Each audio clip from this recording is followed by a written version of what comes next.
Hello, Scott. Um, I thought I'd do something different tonight. Not because I've got very much to say. It's just reached a bit of a milestone today, and I'm pretty pleased about it. And let me just turn the brightness down on this thing. This is one of the first things you need to learn to do when you've got glasses and you're doing live broadcasts. You've got to learn how to try and reduce the glare in your glasses. Yeah, today it was the 21st of October 2020, and we've been in lockdown or partial lockdown now for the best part of 7-8 months.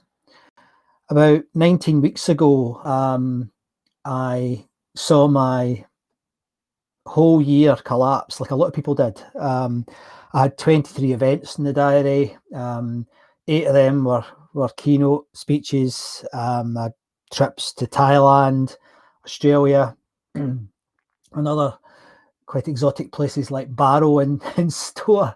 And within about 3 hours, that all collapsed. And it wasn't very easy, to be honest. And I think, like a lot of people, I did go off the rails a bit. And I spent probably the best part of 2 weeks in my local pub, being a bit of an Egypt. But then I sort of started to emerge, and I started to emerge quite, I guess, quite angry. And I thought, well, this isn't fair. And I'd worked all this time to establish myself onto the speaking ladder, and I'd achieved it. And I was very happy with that. You can see I'm not quite as well prepared when I'm doing this impromptu when I'm doing my live broadcast on Monday night. And so I thought, well, I'm just going to complain about things. I'm not going to be happy about having to do things online. I mean, how could you not miss doing what I do for a living? I mean, it's you rock up to often a beautiful hotel or an arena, or sometimes an office, and they look after you. You get to speak to all sorts of people. Then you get to go on stage in front of, literally, it came with the biggest audience I've ever had was 5,000. So I mean, it can go from anything from 10 people to 5,000, and suddenly just like that going. So I thought, well, after I recovered from I think it was a bit of an arsehole, to be honest, and I think I complained too much about not being able to speak live at events. I realised that maybe what I should be doing is thinking about doing something else. So with some encouragement from friends, Charlie, Tom, the other Tom Stanhope, as well as Tom Morley, I thought, well, why don't I go at doing editing and filmmaking and having a go from here in my little study. And so I started. And if you look back on what I was doing, it was pretty awful. But with help from Joe and again Tom and Anthony and other people, I started to think, yeah, maybe I could do this.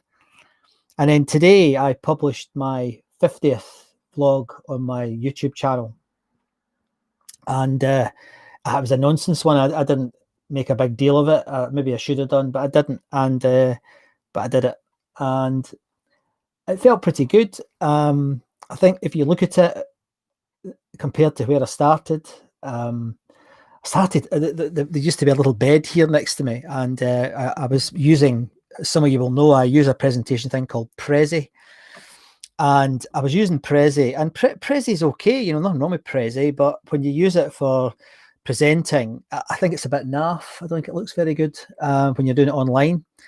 But I did my first few using Prezi, and it was okay, and I got reasonable feedback, and I thought, oh, that's not bad. And then I started to get problems with it, and I thought, well, what am I going to do? So I started to, if there's anybody there, drop me a note in the chat. I can't see all the chat, but I can see some of the chat, guys. I can certainly see YouTube and some other bits and pieces. I'm sorry if I don't respond to your chat if I'm not looking at it like I usually do. But I thought, well, that's okay. And I did a gig for Cranfield University, and that went quite well. And I thought, well, okay, I can maybe do this. So I'd gone from this 23 events down to nothing, and then I had one, and then nothing for a couple of months, but I started to learn, and I made loads of mistakes. I bought the wrong software. Tom Stanhope, if you're there, Tom, he just wrote out today saying, it's quite funny because we all buy equipment that we don't need, and I've probably got enough equipment to set up a second studio. So I think you'll see that for sale on Facebook in the next couple of days. So I made loads of mistakes. I didn't go out and buy a fancy camera. I'm using my little Logitech HD 1080p just now. That's fine for this sort of thing. And in fact, it's getting better. So I'm quite happy with that. I bought some lighting, and you can see behind me, I've got some backgrounds now, and I've got, I've forgotten to put the light on. Hold on. This might be quite funny. I don't know about, well, hey, that's better. And so I started to do all these things, and then there was people telling me I had to spend £10,000 to get really good at this, and there was pressure from agents and from other colleagues to invest significantly in what I was doing. And I thought, well, I'm not doing that. I thought, well, I'll try and get good at this before I even attempt. Hi, Joe.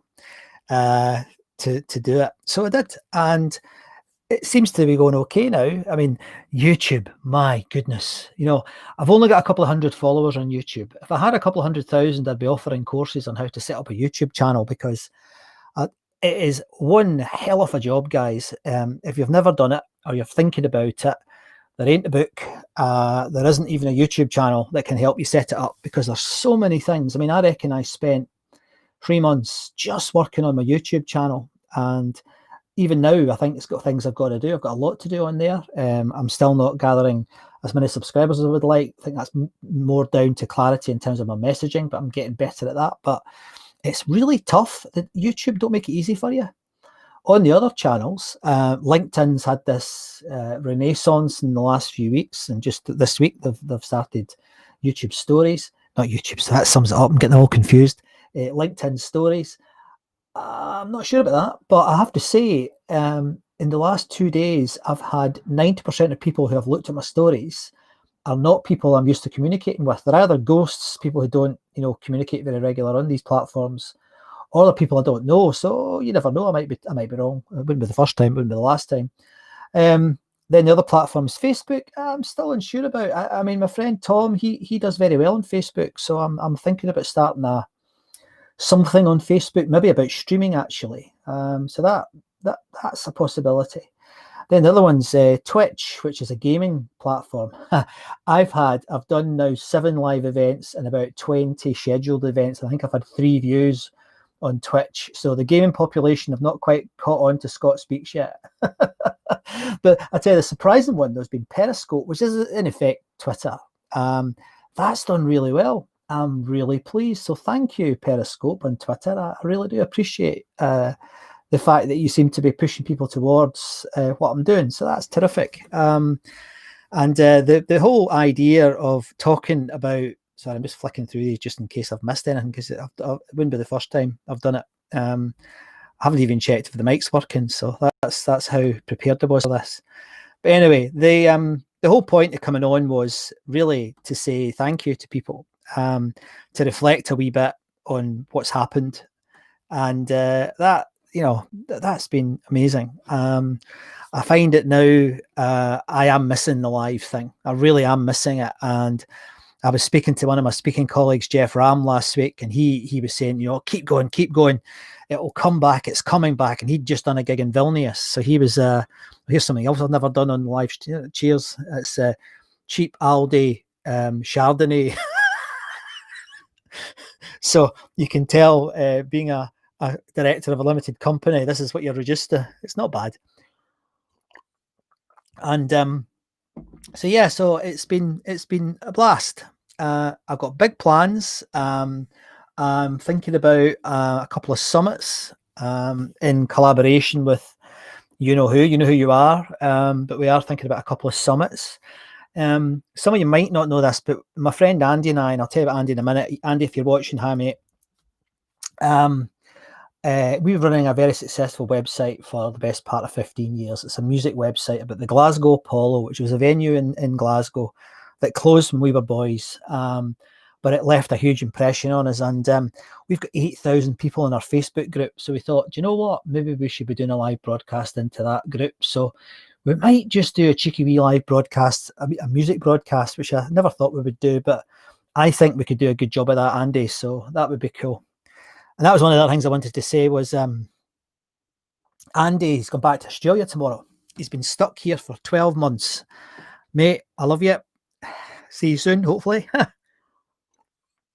Normally I'd be there at the airport tomorrow, but he's flying out from Scotland, so I can't be there because trying to get from here to Edinburgh at the moment is, you'd be like, suddenly you'd drive to Manchester, you'd have to go right and then swim round to you couldn't even get to Newcastle. I don't know how I would get there. So unfortunately, because of lockdown, it's not going to happen. But my other good friend Norman's looking after him. So mate, safe travels.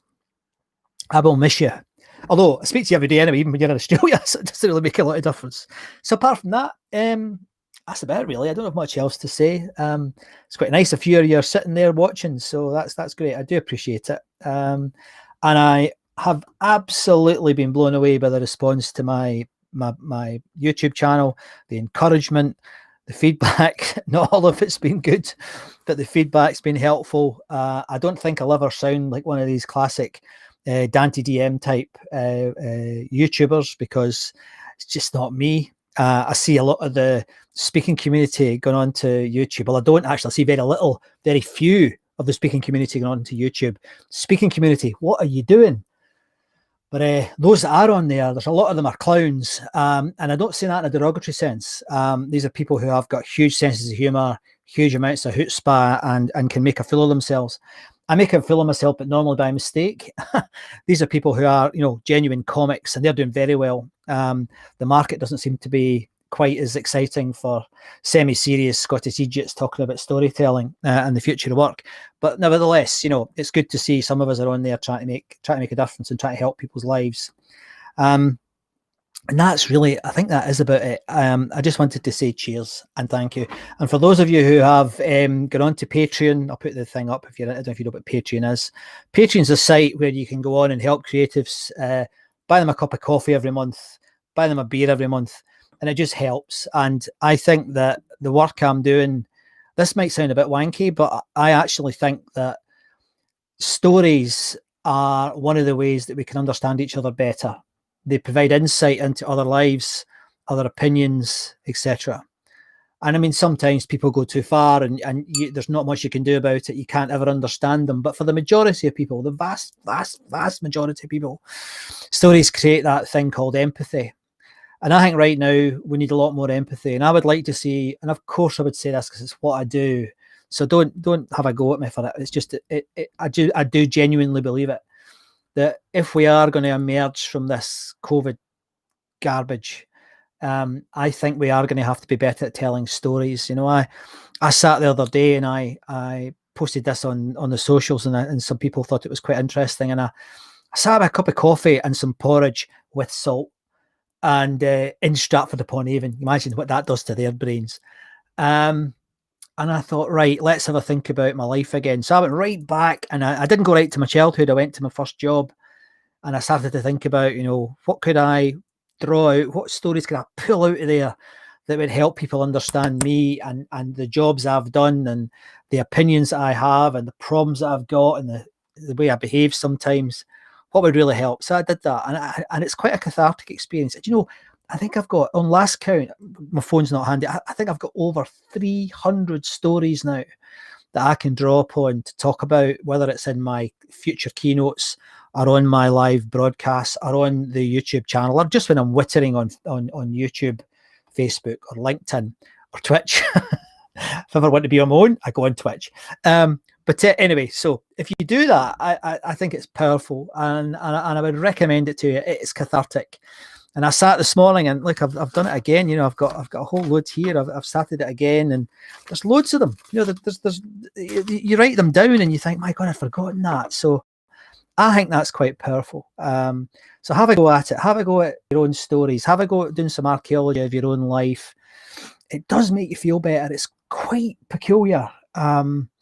It does make you feel better. And my memory, I remember Neil Peart, who's one of my heroes. He was a drummer with the band Rush.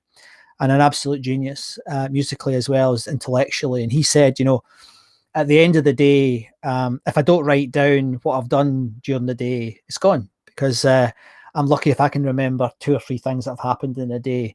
And you know what? I originally, when I first read that, it was probably 20 years ago, and I thought, no, that's not that's not true. I've got a great memory, and I'm not going to forget things. You know what? You can start to forget things. At least I've started to forget things. So now I write as much as I can down, and it's really helpful. And I got it in I've got it on my phone as well as having it on one of my little moleskins, and it's really powerful. And I find it, as I say, cathartic, almost a meditative process. So anyway, nothing else to say. Thank you very much. I'm touched, grateful, and I can't wait for the next 50 vlogs. And if you'd like to get involved in any of them, whether you'd like to be a guest on my live broadcast, which would be terrific. We did our first one last week, and the connection wasn't very good. So poor David, who's a brilliant strategic artist, had difficulty getting engaged because he couldn't quite, we couldn't quite hear him.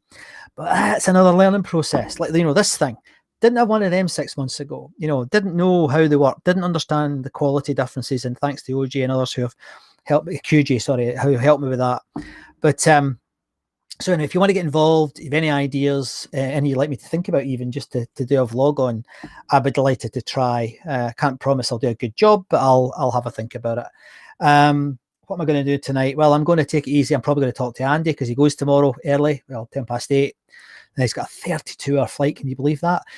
You would not believe how badly the Australian government have behaved with these guys that are stranded abroad. 30,000 people who are basically being treated as vagrants. It's appalling. I know we've got our own problems here, but my goodness, a terrible, terrible state of affairs. And until his plane takes off tomorrow morning, I'm not going to believe he's going to make it home. Not going to believe it. Anyway, I'm off. Good night.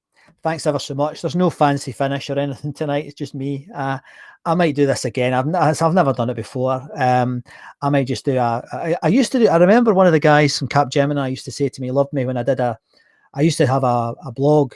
See, I'm wittering again, aren't I? But I used to have a blog, and that blog was called MacArthur's Rant.